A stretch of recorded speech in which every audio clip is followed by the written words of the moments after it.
untuk masuk Islam secara sempurna, bukan secara tuntunannya Kanjeng Nabi, itu kan harus melalui dua kalimat syahadat, asyhadu alla ilaha illallah dan wa asyhadu anna Muhammad Rasulullah.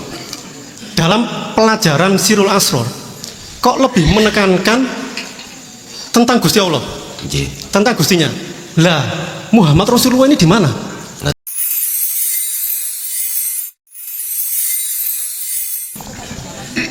Selamat malam Pak Rosid. Nama saya Uki Setiawan. Iya. Dari daerah Suko. Sedikit rangkaian yang jenengan dari daerah Suko. Suko. Iya, Mojokerto. Enggak, sini. Oh, di sini ada Suko ya, juga. ya. Nggih. Saya barusan pindah warga negara di sini setelah pindah dari Surabaya. Oh, gitu. Monggo. Dari yang jenengan tadi utarakan, saya nggak jadi bertanya. Itu yang pertama. Karena jelas harus melampaui dualitas. Itu yang pertama. Mungkin sedikit agak menyimpang. Insya Allah bulan kemarin sudah pernah disampaikan di sini. Gitu. Mengenai untuk masuk Islam secara sempurna, bukan secara tuntunannya Kanjeng Nabi, itu kan harus melalui dua kalimat syahadat, asyhadu alla ilaha illallah dan wa asyhadu anna Muhammad Rasulullah. Dalam pelajaran Sirul Asror kok lebih menekankan tentang Gusti Allah, tentang Gustinya. Lah, Muhammad Rasulullah ini di mana? Ngaten nggih? Iya, sebentar Gus. Belum selesai Pak Rosid. Ketika Muhammad ini seolah-olah nggak direken ataupun nggak kereken, bagaimana adab kita terhadap Sirul Asror dan bagaimana aplikasi kita tentang hal tersebut? Kok seolah-olah kabeh Sirul Asror ada tiga tingkatan, tingkatan yang istilahnya itu Hakul Basiroh, Ainul Basiroh, sama Su'aul Basiroh. Bagaimana istilahnya aplikasi kita terhadap Muhammad Rasulullah? Seperti itu. Terima kasih. Pak Rosid. Ngapunten. Sami-sami. Segala apapun pertanyaan itu mesti ada jawaban. Segala apapun persoalan mesti ada solusi. Bagaimana kita mengaplikasikan Allah di dalam wujudnya pada dunia atau Muhammad, sehingga kita berdampingan di dunia ini tidak ada gap antara kita dengan golongan am. Inilah Bapak Ibu, mengapa saya ditakdirkan Allah untuk memakai sistem wasilun, sistem di mana hukum syar'i tetap berlaku, tapi bagi orang-orang yang sudah sampai mencapai derajat muttaqin haqqatuqati, takwa yang sebenar-benarnya takwa, maka secara jasmaniah jenengan kali kula sebagai makhluk itu ketetapan hukum syariah, tapi ruhaniah Anda syariatnya justru akan menjadi hakikat. Sehingga Muhammad Rasulullah itu seakan-akan seolah-olah isi kanggu sama dengan gini. Oke, iki air itu makhluk tidak jauh berbeda dengan kita, bahkan dengan Rasulullah Muhammad, para nabi dan rasul. Innallaha wa malaikatahu yusalluna 'alan nabi. Itu dalilnya. Kalau Allah itu merahmati terhadap para nabi atau terhadap kanjeng Nabi Muhammad. Allah merahmati, mensyafaati terhadap air. Dengan begitu seolah-olah air ini bisa mendatangkan perkara mudarat dan manfaat. Perkara mudarat jenengan tenggelam ning air gak iso ambekan, mati mboten? Mati, mudarat. Manfaat bisa menghilangkan rasa haus. Padahal di dalam Al-Quran bicara tentang makhluk, semuanya berbicara. Kalau nggak salah ada berapa surat itu? 11 kalau nggak ada, 11 ayat kalau nggak salah, mohon dicek. Malakum dzarraw wala naf'an, selain Allah tidak akan pernah bisa mendatangkan manfaat dan mudarat. Siapa selain Allah? Berarti disebut makhluk. Lah, memang seolah-olah air ini bisa mendatangkan manfaat dan mudarat. Seolah-olah Kanjeng Nabi itu makhluk ya, bisa memberikan syafaat dan tidak. Seolah-olah, artinya seolah-olah datangnya semua itu sungguh demi Allah, dari Allah Subhanahu. Ini kalau kita betul-betul sudah mencapai makrifat. Kalau belum, betul saged Pak. Iman ini nggak bisa dipaksa. Sehingga mengapa ditampilkan tauhid la ilaha illa anta, supaya hati jenengan Allah itu terasa dekat, dan di dalamnya ada pengajaran kesadaran diri kalau selama ini hati ruh kita itu dolim pada Allah dengan bentuk beriman pada selain Allah berupa makhluk tadi. Inilah pentingnya ilmu tasawuf, pentingnya ilmu tauhid. Inilah sesungguhnya Islam itu Pak. Inna dina indallahil Islam, sesungguhnya agama yang diridhoi oleh Allah adalah Islam. Pasrah. Mulai zaman Nabi Adam sampai Nabi Muhammad nggih agamane ya Islam. Maksudnya Islam agama yang didik hati sampean tentang ilmu ketuhanan untuk mengesahkan Tuhan. Itulah Islam. Sehingga dengan pasrah itulah akan mendapatkan keselamatan. Jadi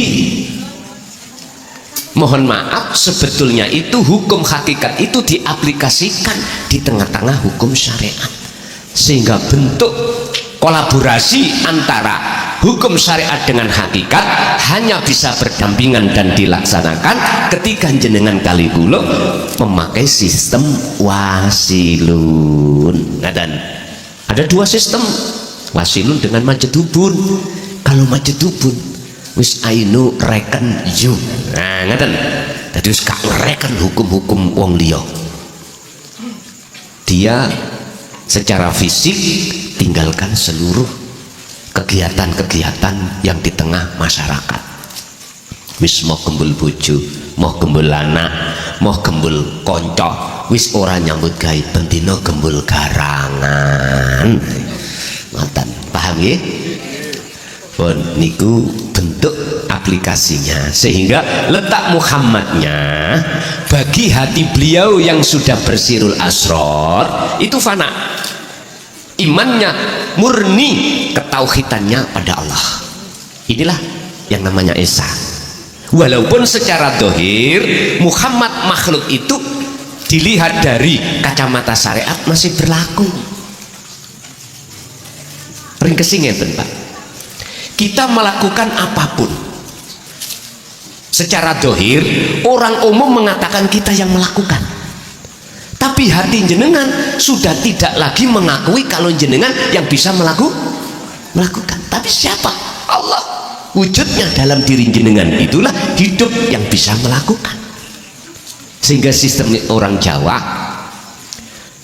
nyun sewu, wayang iku sudah tidak mengakui kalau dirinya yang bergerak, kalau dirinya yang melakukan, kalau dirinya yang bicara, yang mendengar. Jadi wayang sudah tidak ada pengakuan itu. Terus justru yang ngaku bisa bergerak, bisa berucap, bisa mendengar, iku mah sidalang mekaten. Nggih, langsung Ibu. Bismillahirrahmanirrahim. Assalamualaikum warahmatullahi wabarakatuh. Waalaikumsalam warahmatullahi wabarakatuh. Nyambung Bapak nggih Gus nggih. Nggih. Mungkin kula biyen nggih ngoten sami. Bapak dari kecil kan mlebete niku nggih Muhammad yang seperti niku nggih pengajaran. Dadi tertanamnya dari kecil niku awake dhewe ngaji kan pun nggih jalannya dan prosesnya seperti itu. Pertama nggih berontak singen Gus nggih. Kok seperti ini ngoten. Tapi lama-lama akhirnya ngeten. Niki kula ibu-ibu sing lek terlalu mendetail teng kitab atau napa ngoten mboten pakai paham. Dadi dipaham-paham sing bahasa keseharian mawon. Bagi kula niku Kanjeng Nabi Muhammad niku tetap makhluk yang diciptakan Gusti Allah, sama makhluk tapi tetap buat saya di atas kita. Untuk buat saya bukan lagi itu, tapi cinta tetap dari hati niki Gus. Gusti Allah nomor setunggal dan Muhammad tetap sangat berjasa. Kalau mboten enten Kanjeng Nabi Muhammad mboten enten Islam, mboten ngertos Quran, mboten ngertos angsal tuntunan sing kados dipelajari ngeten iki. Dadose Kanjeng Nabi Muhammad niku mungkin nek salah nggih dibeneraken nggih Gus nggih. Monggo. Buat saya niku saya jadikan thariqah atau jalan menuju Gusti Allah yang lebih cepat dengan mengikuti semua tuntunannya, mengikuti semua kepribadiannya. Dadose kula mempelajari Kanjeng Nabi itu kesehariannya, tindak tandukipun, bahasanipun, Rahman Rahiminipun, kesabaranipun, penerimaanipun, kepasrahanipun. Dados ingkang kula pelajari niku Gus. Dados Kanjeng Nabi Muhammad kula dadosaken thariqah utawi jalan menuju Gusti Allah. Mekaten niku leres napa mboten Gus? Nyuwun pengarahanipun. Assalamualaikum warahmatullahi wabarakatuh. Oh nggih setunggal malih. Kula nate mireng uang-uang iku mek nyawang memandang Muhammad itu nama. Pandanglah Muhammad, Nur Muhammad. Setiap manusia itu adalah Muhammad, sebab Muhammad itu artinya katanya itu terpuji. Itu maksudnya bagaimana Gus? Matur suwun. Assalamualaikum warahmatullahi wabarakatuh.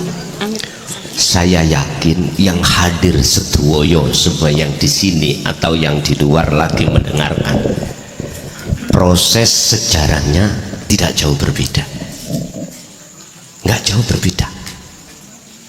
Saya yakin kita itu seperti itu semuanya, dan itu memang terjadi pada diri beliau, kakek kita yaitu Nabiullah Adam alaihi.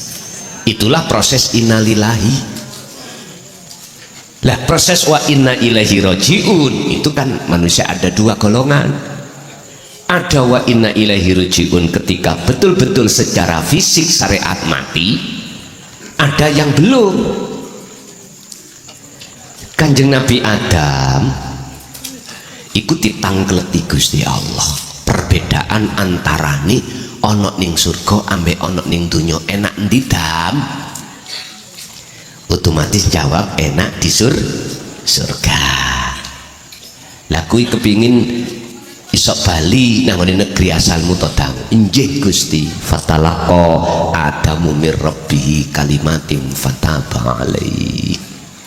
Ya Nabi Adam wajib menerima kalimat, wajib, sebab kalimat inilah jalan untuk beliau itu bisa kembali.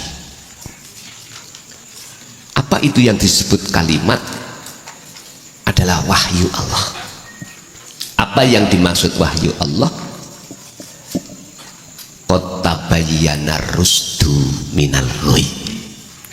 Bimbingan, pengajaran khusus tentang mengesahkan Tuhan. Itu kalimat. Sehingga miturut ayat ini disebut kalimat, ulama sak ndonyo iku debat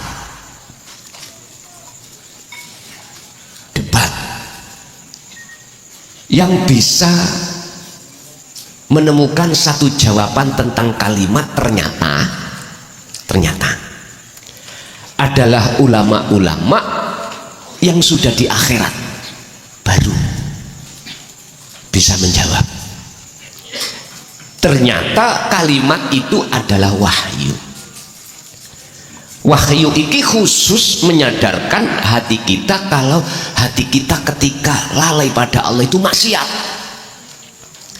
Ketika hati kita masih ada iman terhadap makhluk itu syirik. Loh, niki gak angger hati orang bisa mau loh Pak ya, nggak bisa dipaksa.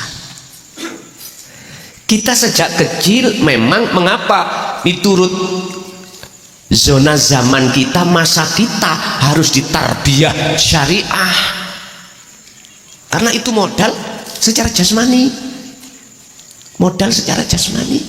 Sehingga anak-anak kita taruh di ponpes, majelis-majelis taklim khusus yang mendidik dan membekali anak itu supaya secara jasmani wa amilus sholihah syariat, tapi ruhaniyah kita belum, karena itu proses innalillahi. Nah, tinggal anak-anak kita mau meneruskan ke wa inna ilaihi raji'un apa ora, tinggal kita mau teruskan untuk wa inna ilaihi raji'un ndak, tinggal kita mau menerima kalimat tadi apa ndak. Kalau kita yang umur sudah di atas 30, 40, bahkan ada yang 50 kok mengatakan tidak mau, ya mohon maaf.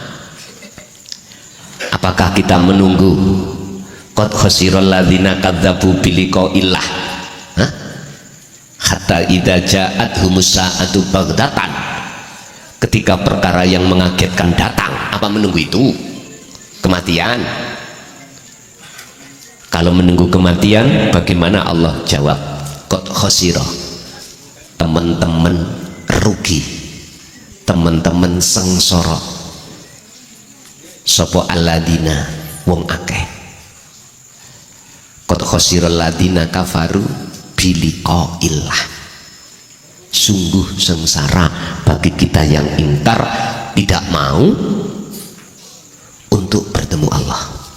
Ya ini mau-mau nanti kalau perkara yang mengagetkan datang, itu namanya Pak Bu, matahari sudah muncul dari barat. Ya terserah. Dilihat dari itu seakan-akan seolah-olah, mohon maaf, makhluk Kanjeng Nabi iki berjasa, karena minadz zulumati ilan nur, seakan-akan berjasa, seakan-akan seolah-olah tuh ya. Memang kalau kita masih ditaraf di situ nggak apa-apa, karena proses, maka tadi saya katakan sunatullah. Tapi jangan berhenti. Jenengan tadi dawuh kalau tidak ada Kanjeng Nabi ya nggak mungkin umat ini akan tinggalkan apa berhala, nggak mungkin, akan tinggalkan alam kegelapan, nggak mungkin. Memang Pak Bu, ini kalau kita memandang dari kacamata syariah, tapi tolong dong jenengan juga memakai kacamata hakikat, kacamata sing asli. Itu dari mana? Terang benderang itu dari mana? Bisanya kita sadar itu dari mana? Kita terjerumus di jurangnya nafsu itu asalnya dari mana? Dulur kula sing wonten Kapitayan niku ya, ana sistem sangkan paraning dumadi. Lah dulur kula sing ana Islam, innalillahi wa inna ilaihi, wis beda bahasa. Jangan menjadikan jenengan iki don sewu saling ngeklaim bener dewi-dewi nyalahno orang. Jangan beda bahasa nggak ada masalah. Gusti Allah gak memasalahkan kok. Dalam satu ayat Allah katakan, aku tidak akan ngutus siji rasul dalam kaum itu kecuali minkum, dari golongan kaum itu sendiri, untuk menyadarkan hatinya umat kepada Allah. Artinya kalau kaum kita sendiri mesti memakai bahasa kita sendiri. Dengan begitu maka nanti akan gampang dipaham. Misalkan jenengan tak tahu siai dengan bahasa Inggris ya plunga-plungu. Tahu plunga-plungu nggih?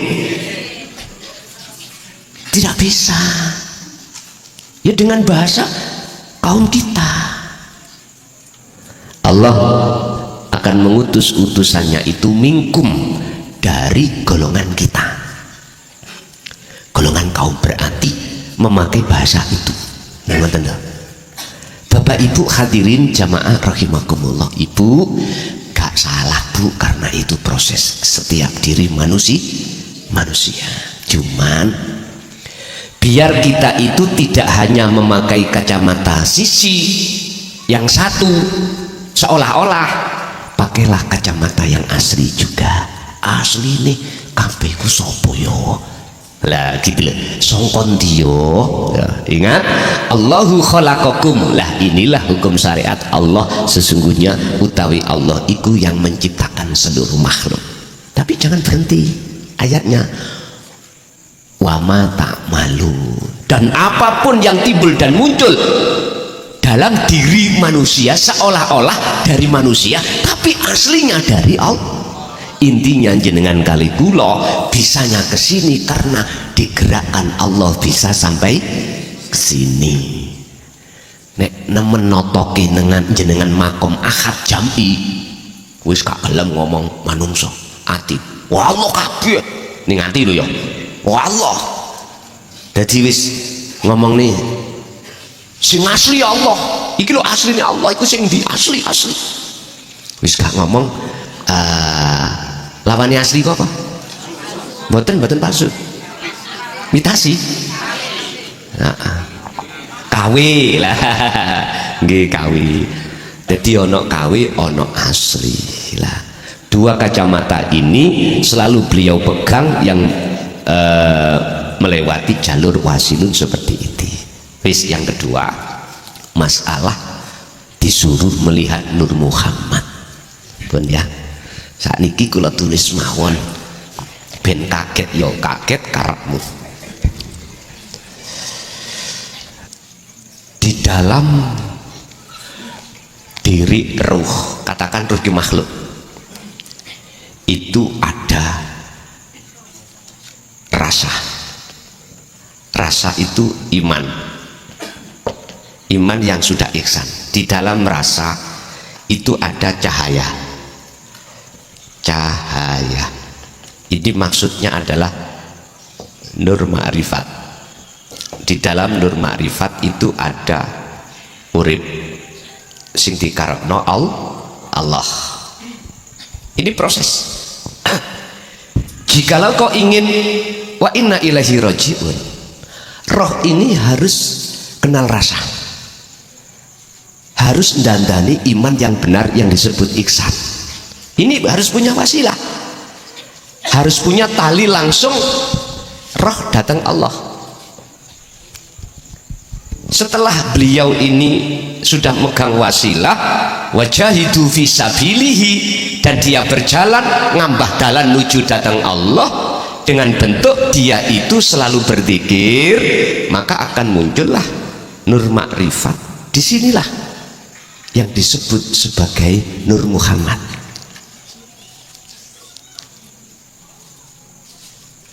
Apa? Urip wiji kang sak lebeti gesang. Gesang itu berarti Allah. Berarti Nur Muhammad itu adalah sel wiji sak lebeti urip. Nanti kalau sudah ruh ini betul-betul dikatakan amal arif, sudah sampai pada Allah yang disebut wasil, wasolah, tumeka, maka sudah nggak ada bedanya. Artinya nama roh rasanya cahaya urip ora enek. Maksudnya jenengan disuruh untuk melihat Nur Muhammad itu, jenengan iki ketika beraktivitas apapun ojo ngakoni aktivitas sumber dari makhluk, tapi sangka urip yaiku Allah Subhanahu. Sebab tatkala tidak ada Nur Muhammad, dunia seisinya nggak akan terjadi. Secara individu loh ya, umpama jenengan wau kok gak ono roy individu, gak mungkin bisa tutup gini.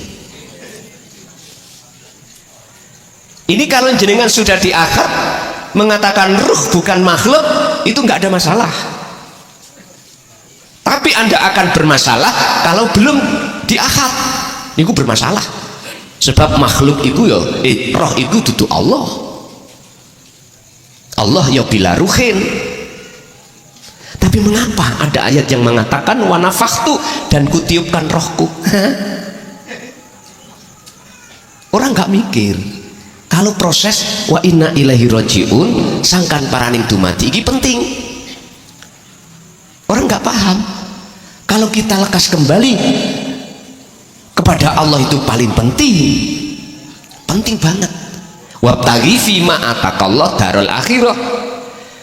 Pentingkanlah terutama Anda ini hubungan langsung pada Allah darul akhirah ini. Sebab Allah menghadapkan atakallah yang berupa darul akhirah menghadirkan anugerah, yaitu lewat kalimat tadi wahyu itu semata-mata Anda itu bisa ada tali hubungan langsung datang Gusti. Wala tansa nasibaka minad dunya. Bagi amun intunya aja ketinggal no, berarti maksudnya sarengat tetap berlaku begitu, paham nggih?